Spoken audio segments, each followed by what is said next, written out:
નમસ્કાર વિદ્યાર્થી મિત્રો, મારી યુટ્યુબ ચેનલ સંજય પટેલમાં આપ સૌનું હાર્દિક સ્વાગત છે. મિત્રો, આજના વિડીયોની અંદર આપણે ધોરણ 6 વિષય છે સામાજિક વિજ્ઞાન, જેનો પાઠ 7મો, જેના નામ છે ભારતનું સાંસ્કૃતિક મૂળ, તેના ભાગ 6 ની અંદર આજે આપણે સ્વાધ્યાયની અંદર જે પ્રશ્નો આપેલા છે, પ્રશ્નો, પ્રોજેક્ટો અને પ્રવૃત્તિઓ આપેલી છે, તેના વિશે શીખવાના છીએ. વિદ્યાર્થી મિત્રો, જો તમે મારી ચેનલમાં નવા હોય તો મારી ચેનલને જરૂરથી સબસ્ક્રાઇબ કરો. વિડીયો સારો લાગે તો લાઇક કરો, શેર કરો અને બેલ નોટિફિકેશન ઓન કરો, જેથી મારા આગળના નવા વિડીયો પણ આપને મળતા રહે. તેમજ વિદ્યાર્થી મિત્રો, આ પાઠની પીડીએફ જોવા પ્લે સ્ટોરમાંથી અમારી એપ્લિકેશન વિશ્વગુરુ STDFથી 12 ગુજરાતી ડાઉનલોડ કરો.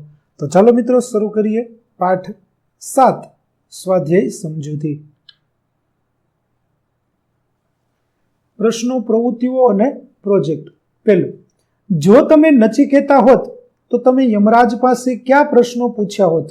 તમારા પ્રશ્નો 100 થી 150 શબ્દમાં લખો. વિદ્યાર્થી મિત્રો, નચિકેતાની વાર્તા આપણે અગાઉ જોઈ હતી પાઠની અંદર. જો તમે તે વિડીયો ન જોયો હોય તો ભાગ 3નો વિડીયો તમે તેની અંદર જોશો તો તેમાં તમને નચિકેતાની વાર્તા જોવા મળશે. તો જો હું નચિકેતા હોત અને મારે યમરાજને પ્રશ્નો પૂછવાના હોત તો હું નીચે પ્રમાણેના પ્રશ્નો પૂછત. 1. યમરાજને પ્રથમ પ્રશ્ન પૂછ્યો હોત કે મૃત્યુ ટાળી શકાય છે? જો ઉત્તર ના હોય તો નાના બાળકોના મૃત્યુ મા બાપ પહેલા કેમ થાય છે? મારો આ પ્રશ્ન એટલા માટે છે કારણ કે નાનું બાળક તો નિર્દોષ હોય છે, તો પછી કુમળા છોડને શા માટે ઉગતા જ દાબી દેવામાં આવે છે? આ સવાલનો હું જવાબ મેળવત. બીજો એક સવાલ પણ મને થાય છે કે તે હું યમરાજને પ્રશ્ન કરત કે માણસ પ્રકૃતિનું સર્જન કરી શકતો નથી, તો એનો નાશ કરવાની વૃત્તિ શા માટે માણસના મનમાં આવે છે? આ સવાલ એટલા માટે પૂછ્યો હોત કે માણસનું સર્જન પણ ઈશ્વર કરે છે, તો એના મનમાં આવા વિચારો કે વૃત્તિ શા માટે આવે છે? એનો ઉત્તર મેળવત. ત્યાર પછી ત્રીજો પ્રશ્ન સતત મારા મનમાં થયા કરે છે. તે હું યમરાજને પ્રશ્ન કરત કે સમગ્ર સૃષ્ટિ ભગવાનની છે, તો એમાં નાત જાતના વાડા અને બે દેશો વચ્ચે સરહદની દિવાલો કેમ બનતી હશે? મને આ પ્રશ્ન એટલા માટે થાય છે કે દુનિયામાં ભગવાને માનવને માનવ તરીકે જન્મ આપ્યો હતો, તો પછી તેમાં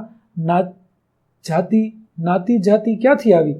એવી જ રીતે આખી સૃષ્ટિ ભગવાનની છે, તો એમાં શા માટે Bharat, Pakistan, Iran, America, Russia, યુક્રેનની દિવાલો ઊભી કરી? આવા તો ઘણા પ્રશ્નો મારા મનમાં થાય છે, તે હું યમરાજ સમક્ષ રજૂ કરત. વિદ્યાર્થી મિત્રો, અહીં આપેલા જે પ્રશ્નો છે તે નમૂનારૂપ પ્રશ્નો છે. તમને તમારા મનમાં થતા હોય તેવા પ્રશ્નો પણ તમે યમરાજને પૂછી શકો. અહીં આપેલા પ્રશ્નો નમૂનાના પ્રશ્નો છે. વિદ્યાર્થી મિત્રો, આ પાઠની પીડીએફ જોવા માટે પ્લે સ્ટોરમાંથી તમે અમારી એપ્લિકેશન વિશ્વગુરુ STDFથી 12 ગુજરાતી ડાઉનલોડ કરી તમારા મોબાઈલમાં ઇન્સ્ટોલ કરો.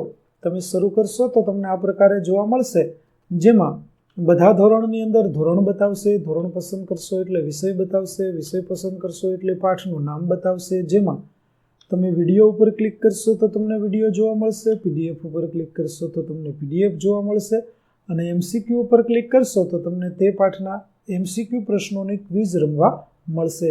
તો આશા રાખું અમારી એપ્લિકેશન આપ સૌને ગમશે. જરૂર ડાઉનલોડ કરજો, જે એકદમ ફ્રી છે. કોઈ પણ પ્રકારના ચાર્જ વગર તમે વિડીયો અને PDF બધું જોઈ શકશો.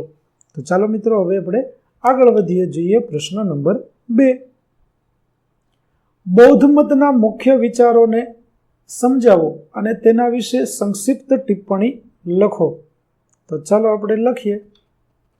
ગૌતમ બુદ્ધે માનવ જીવનમાં દુઃખોના મૂળ કારણને શોધવા અને તેના ઉપર જ્ઞાન પ્રાપ્ત કરવા કેટલાય સમય સુધી ધ્યાન ધર્યું હતું. તેમને જ્ઞાન મેળવ્યા બાદ માનવ કલ્યાણ માટે ઉપદેશ આપ્યો, અને તેના કેન્દ્રીય વિચારો આ મુજબ હતા. 1. અજ્ઞાનતા અને મોહ એ માનવ દુઃખોનું મુખ્ય કારણ છે, માટે તેને દૂર કરવા જોઈએ અને એ માટે ધ્યાન ધરવું જોઈએ. 2. કોઈ પણ પ્રકારની હિંસા કરવી જોઈએ નહીં. જીવ માત્રને નુકસાન કરવું નહીં કે નુકસાન પહોંચાડવું નહીં. આ વિચારોથી કોઈનું ખરાબ જોવું કે ચિંતન કરવું એ પણ એક પ્રકારની હિંસા છે. 3. આત્માના કલ્યાણમાં આસક્ત રહેવાને બદલે સદવિચારયુક્ત જીવન જીવવું અને આંતરિક શિસ્ત ઉપર ભાર મૂકવો. ચોથું, હંમેશા સત્યનું પાલન કરવું અને ક્રોધનો ત્યાગ કરવો. પાંચમું, સ્ત્રીઓને સમાજમાં પુરુષો જેટલા જ સન્માન અને અધિકાર આપવા, સમાજમાં ઊંચ નીચના ભેદભાવ કરવા નહીં. તો આ રીતે બૌદ્ધ મતના મુખ્ય વિચારો વિશે આપણે ટિપ્પણી લખી શકીએ. ત્યાર પછી ત્રીજું, નીચે આપેલા ગૌતમ બુદ્ધના એક ઉદાહરણ પર ચર્ચા કરો કે જળથી વ્યક્તિ શુદ્ધ થઈ શકતો નથી, ભલે તે અહીં કેટલીય વાર સ્નાન કરે. તો ગૌતમ બુદ્ધે માનવ કલ્યાણ માટે અનેક ઉદાહરણ દ્વારા ઉપદેશ આપેલ. એમાંનું એક ઉદાહરણ શરીરની અંદર અને બહારની શુદ્ધતા સંબંધી આંતરિક શિસ્ત પર ભાર મૂકવા આપેલ છે. તે મુજબ ગમે તેટલી પવિત્ર નદીમાં સ્નાન કરવાથી શરીર તો શુદ્ધ થાય, પણ માનવ મનથી પવિત્ર ન થાય. મનથી શુદ્ધ થવા માટે સત્યને સાથે રાખીને માણસે ધર્મનું આચરણ કરવું જોઈએ. દરેક માનવને નિત્યક્રમ દરમિયાન સામાન્ય નીતિ નિયમો મુજબ જીવન જીવવાનું હોય. ચોરી ન કરવી, હિંસા ન કરવી, મોટા પ્રત્યેની ફરજ નિભાવવી, પ્રકૃતિનું રક્ષણ કરવું, કોઈનું ખરાબ કરવું નહીં કે ખરાબ વિચારવું નહીં. આવા અનેક નિયમથી જીવન જીવનાર વ્યક્તિ શુદ્ધ વ્યક્તિત્વ ધરાવે છે. પણ આવું જે વ્યક્તિ કરતો નથી અને માત્ર દંભ કરે છે, તે પછી ગમે તેટલી પવિત્ર નદીમાં સ્નાન કરે તોય પવિત્ર ગણાતો નથી. ચોથો પ્રશ્ન, જૈન મતના કેટલાક મુખ્ય વિચારોને સમજો અને તેની ટિપ્પણીઓ લખો. તો જૈન ધર્મમાં આત્માને મોક્ષ પ્રાપ્તિ કઈ રીતે થાય તે વિચાર કેન્દ્ર સ્થાને છે. જૈન ધર્મના 24મા તીર્થકર મહાવીર સ્વામીએ તપ દરમિયાન ઇન્દ્રિયો પર વિજય મેળવ્યો હોવાથી જીન કહેવાયા. જીન શબ્દ પરથી તેમના અનુયાયીઓ જૈન કહેવાયા. તેમણે લોકોને સરળ ભાષામાં ઉપદેશ આપ્યો તે મુજબ કોઈ પણ પ્રકારની હિંસા ન કરવી, પ્રાણી માત્રની રક્ષા કરવી, હંમેશા સત્યનું પાલન કરવું, ક્રોધ ન કરવો, ક્યારેય પણ ચોરી ન કરવી, જરૂરિયાત કરતાં વધારે ધન, વસ્તુ, વસ્ત્રો, આભૂષણોનો સંગ્રહ ન કરવો વગેરે. જૈન ધર્મના વિચાર મુજબ મનુષ્યથી લઈને પૃથ્વી પરના તમામ જીવો પરસ્પર એકબીજાથી જોડાયેલ છે, એકબીજાના પૂરક છે. માટે બધાને સાચવવા જોઈએ, તો જ સૃષ્ટિનો ક્રમ સચવાય. ભૌતિક સગવડતાઓથી દૂર રહીને જીવન જરૂરી મર્યાદિત વસ્તુઓનો ઉપયોગ કરવો વગેરે તેના મુખ્ય ઉપદેશો છે. જૈન ધર્મમાં ઉપર જણાવેલ ઉપદેશ મુજબ જ તેના સાધુ સાધ્વીઓ કડક તપ સાધનાથી જીવન જીવે છે. જૈન ધર્મના ઉપાશ્રયો અને જૈન મંદિરો તેના વિચાર કેન્દ્રો છે. તેના મંદિરની દિવાલો પર મોક્ષ પ્રાપ્તિના, જીવદયાના, માનવ કલ્યાણના શિલ્પો જોવા મળે છે.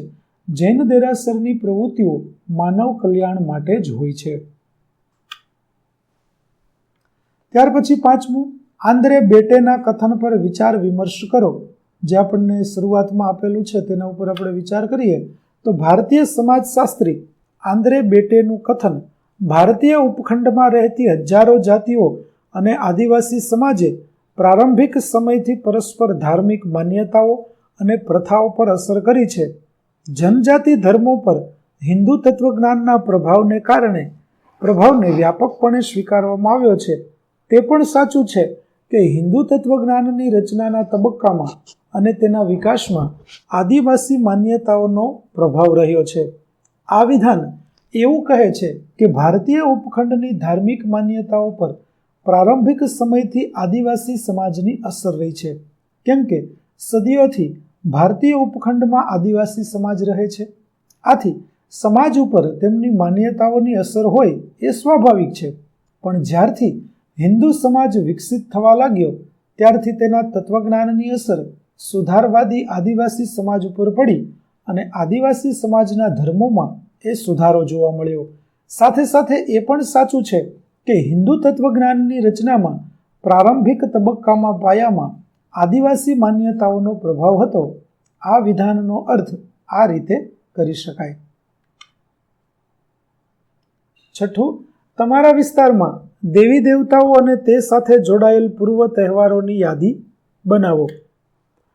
દરેક વિદ્યાર્થીએ પોતાના વિસ્તારમાં લોકપ્રિય દેવી દેવતાઓ અને તેની સાથે જોડાયેલ તહેવારોની યાદી અલગ અલગ હશે.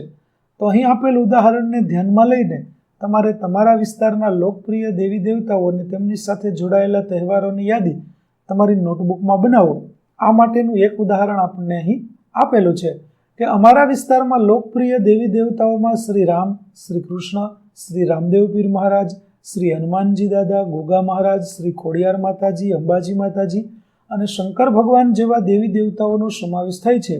આથી અમારા વિસ્તારમાં ભાદરવી બીજ તથા 11સમાં મેળા અને તહેવાર જેવો માહોલ હોય છે. ગોગા મહારાજ માટે નાગપંચમીનો મેળો, ખોડિયાર માતાજી માટે મહાસુદ આઠમનો મેળો, ભાદરવી પૂનમનો મેળો, તે સિવાય ભગવાન રામની રામનવમી, કૃષ્ણ ભગવાનની જન્માષ્ટમી અને હનુમાન દાદાની હનુમાન જન્મોત્સવ, મહાવીર જયંતિ અને બુદ્ધ જયંતિ વગેરેનો તહેવાર પણ ધામધૂમથી ઉજવવામાં આવે છે. ત્યાર પછી વર્ગની પ્રવૃત્તિ તરીકે તમારા વિસ્તારની અથવા રાજ્યના 2-3 આદિવાસી સમુદાયો સાથે જોડાયેલી પરંપરાઓ અને માન્યતાઓ વિશે લખો. તેમના પરંપરા અને માન્યતા અંગેની પ્રણાલીઓની યાદી બનાવો. તો અમારો વિસ્તાર આદિવાસી વિસ્તાર નથી, પણ ગુજરાતના આદિવાસી સમુદાયોને ધ્યાનમાં રાખીને જણાવીએ તો ગુજરાતના આદિવાસીઓને વન્ય ધર્મી છે. તેઓ પહાડ, ઝાડ, ગુફા, નદી કે ઝરણાને પૂજે છે અને વાર તહેવારે મેળાઓ ભરાય છે.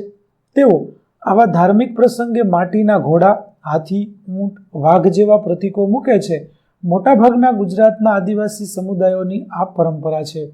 બીજી એક પરંપરા અનુસાર મૃતદેહને અગ્નિદાહ અપાય છે અથવા તો ભૂમિદાહ એટલે કે દફન પણ થાય છે. મૃતાત્માની તર્પણ વિધિ સમૂહ શ્રાદ્ધ કે પરજણ જેવા નામથી ઓળખાય છે.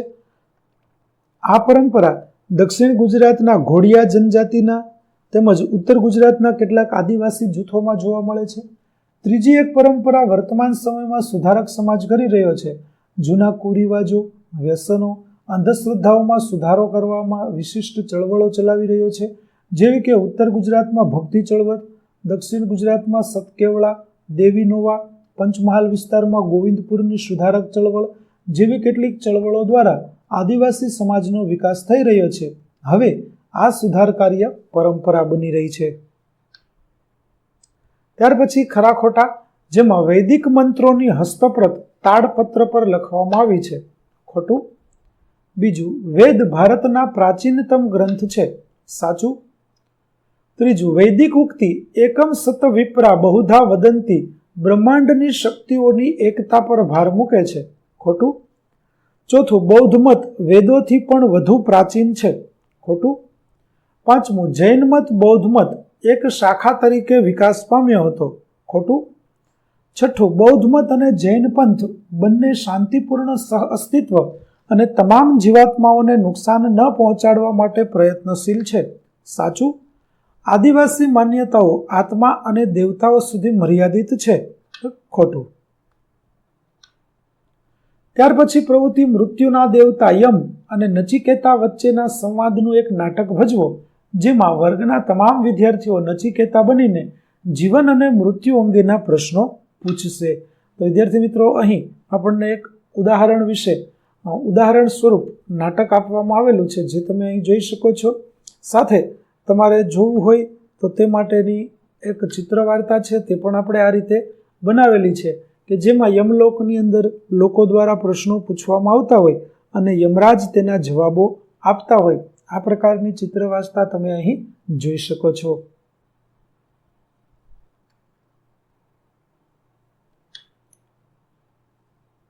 તો વિદ્યાર્થી મિત્રો, અહીં આપણને વડનું વૃક્ષ પ્રકરણ 7 અને 8ના વિષય માટે એક યોગ્ય દ્રષ્ટાંત છે. બંને અને ભારતીય સભ્યતા માટે એક ઉત્તમ પ્રતીક છે. તેની ઊંડી મૂળ પ્રણાલી, વિશાળ થડ અને ચારેય દિશાઓમાં ફેલાયેલી શાખાઓ સાથે તે એક વિશાળ વિસ્તારમાં વિસ્તરી શકે છે અને ઘણી સદીઓ સુધી ટકી શકે છે. તે વિવિધ પ્રકારની વનસ્પતિ અને પ્રાણી સૃષ્ટિને આશ્રય આપે છે અને તેની શાખાઓને જો કે થડ પર એક થયેલી છે, તેમ છતાં પોતાના નવા મૂળિયા નાખવા માટે પ્રોત્સાહિત કરે છે. ખરેખર હિન્દુ ધર્મ, બૌદ્ધ ધર્મ અને જૈન ધર્મ વડના વૃક્ષને પવિત્ર ગણે છે? તો વિદ્યાર્થી મિત્રો, અહીં આપણો પાઠ 7ના સ્વાધ્યાયના પ્રશ્નો અને તેના જવાબો પૂરા થાય છે. આગળના પાઠના પ્રશ્નો અને તેના જવાબો મેળવવા માટે મારી ચેનલને જરૂરથી સબસ્ક્રાઇબ કરો તેમજ PDF જોવા માટે પ્લે સ્ટોરમાંથી અમારી એપ્લિકેશન વિશ્વગુરુ STD 1-12 ગુજરાતી ડાઉનલોડ કરો. ફરી મળીશું આપણે નવા વિડીયો સાથે. ત્યાં સુધી આવજો.